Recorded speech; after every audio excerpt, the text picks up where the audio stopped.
తిరుమల శ్రీవారిని ఎమ్మెల్యే రోజా దర్శించుకున్నారు. అనంతరం రోజా మీడియాతో మాట్లాడారు. సీఎం చంద్రబాబు మన జిల్లా వాసి అని చెప్పుకోవడం సిగ్గుచేటు అని రోజా మండిపడ్డారు. దేశంలో ఎక్కడా లేని విధంగా తనపై నిషేధం విధించారని వైసీపీ ఎమ్మెల్యే రోజా ఫైర్ అయ్యారు. ఏ గ్రామానికి వెళ్లినా సమస్యలు అర్జీల రూపంలో వస్తున్నాయన్నారు. మరి ఈ జన్మభూమిలో ఎంతవరకు న్యాయం చేస్తారో ఆ దేవుడికే తెలియాలని ఎద్దేవా చేశారు. అన్ని రాష్ట్రాల్లో కూడా అసెంబ్లీ సెషన్ జరుగుతుంది. కొట్టుకున్న దాఖలాలు కూడా ఉన్నాయి. కానీ ఎక్కడా లేనటువంటి విధంగా అసలు సీఎం గారి మీద నినాదాలు చేయటమే తప్పు అన్నట్టుగా మాట్లాడుతున్నారు. మరి గత 10 ఏళ్లలో వీళ్ళు చేసింది ఏంటి అని ఒకసారి రివైండ్ చేసుకొని ఆ రషెస్ అన్ని చూసుకుంటే ఒకసారి ఆలోచించుకుంటే బాగుంటుంది. అండ్ ఈరోజు ముఖ్యంగా జన్మభూమి కార్యక్రమాలు జరుగుతున్నాయి.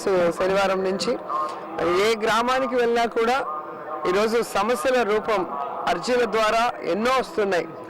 వీళ్ళు ప్రచారానికైతే జన్మభూమి కార్యక్రమం చేస్తున్నామని చెప్పి అనవసరపు ఖర్చులు పెడుతున్నారు తప్ప గత 2 జన్మభూమి కార్యక్రమాల్లో ఏవైతే ఇచ్చారో అర్జీలు అవే ఇంతవరకు అప్లోడ్ కాలేదు.